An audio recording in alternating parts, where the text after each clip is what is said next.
ವೀಕ್ಷಕರೇ ನಮಸ್ಕಾರ. Vijay news YouTube media ಚಾನಲ್ಗೆ ಸ್ವಾಗತ ಸುಸ್ವಾಗತ. ಶಿವಶನೇಶ್ವರ ದೇವಸ್ಥಾನ ಪುಣ್ಯಕ್ಷೇತ್ರ, ಬಂಗಾರಪೇಟೆ ತಾಲೂಕು. ಶಿವಶನೇಶ್ವರ ಪುಣ್ಯಕ್ಷೇತ್ರ ಬಂಗಾರಪೇಟೆಯಲ್ಲಿ ನಿರ್ಮಾಣವಾಗಿದೆ. ಸುಮಾರು 4 ಎಕರೆ ಜಮೀನುಳ್ಳ ಸ್ಥಾನದಲ್ಲಿ ಒಂದು ಪುಣ್ಯಕ್ಷೇತ್ರ ನಿರ್ಮಾಣವಾಗಿ ಪ್ರತಿದಿನ ಸಾವಿರಾರು ಸಂಖ್ಯೆಯಲ್ಲಿ ಭಕ್ತರು ಬರ್ತಾ ಇದ್ದಾರೆ. ಅದು ಬಹಳ ಸಂತೋಷದ ವಿಚಾರವಾಗಿದೆ. ಈಗ ಮೊನ್ನೆ 25ನೇ ಇಸ್ವಿಯ ಒಂದು ನಾವು ಹೋದ ಸತಿ ಕೂಡ 20ನೇ ಇಸ್ವಿಯಲ್ಲಿ ಕೂಡ ನಾವು ಜನತೆಗೆ ಹೊಸ ವರ್ಷದ ಶುಭಾಶಯಗಳು ತಿಳಿಸಿದ್ದೆ. ಅದೇ ರೀತಿಯಾಗಿ 26ನೇ ವರ್ಷದ ಇಸ್ವಿಯ ಒಂದು ಕರ್ನಾಟಕ ಜನತೆಗೆ ಒಂದು ಹೊಸ ವರ್ಷದ ಶುಭಾಶಯಗಳನ್ನು ತಿಳಿಸುತ್ತಾ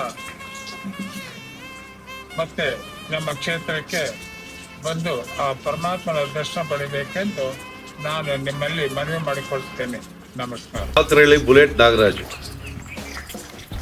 ಶ್ರೀ ಶ್ರೀ ಶ್ರೀ ಶಿವಶನೇಶ್ವರ ದೇವಸ್ಥಾನ, ಶ್ರೀ ಶ್ರೀ ಶ್ರೀ ಮುನೇಶ್ವರ ಸ್ವಾಮೀಜಿಗಳ ಪಾದಗಳಿಗೆ ನಮಸ್ಕೃತ. ಈ ಹೊಸ ವರ್ಷದ ಆರ್ಥಿಕ ಶುಭಾಶಯಗಳು ಈ ನಾಡಿನ ಜನತೆಗಳೆಲ್ಲ ಒಳ್ಳೆಯದಾಗಲಿ.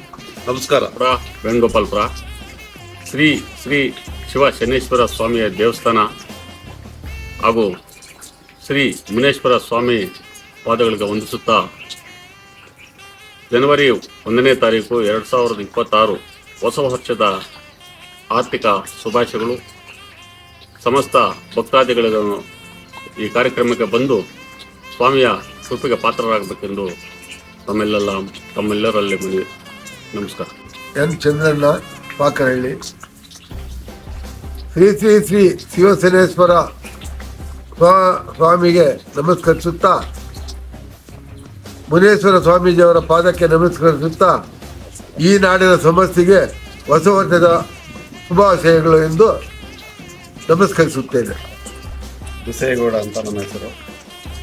ವೇಣುಗೋಪಾಲ್ಪುರ, ಬಂಗಾರಪೇಟೆ ತಾಲೂಕು, ಬೂದಿಕೋಟೆ ರಸ್ತೆ, ಮಾಗೊಂದಿಗೆ. ಶ್ರೀ ಶ್ರೀ ಶನೇಶ್ವರ ಸ್ವಾಮೀಜಿಗಳ ಪಾದಗಳನ್ನು ಹೊಸ ವರ್ಷದ ಶುಭಾಶಯಗಳು ಎಲ್ಲ ನಾಗರಿಕ ಬಂಧುಗಳಿಗೂ ನಾನು ಶುಭವನ್ನು ಕೊಡ್ತೀನಿ. ನನ್ನ ಹೆಸರು ಮಂಜುನಾಥ್ ಅಂತ, ಬಣ್ಣಹಳ್ಳಿ. ಹೊಸ ವರ್ಷದ ಶುಭಾಶಯಗಳು. ಎಲ್ಲರಿಗೂ ಈ ದಿನ ಶುಭವಾಗಲಿ ಅಂತ ಕೋರ್ತಾ ಇದ್ದೀನಿ.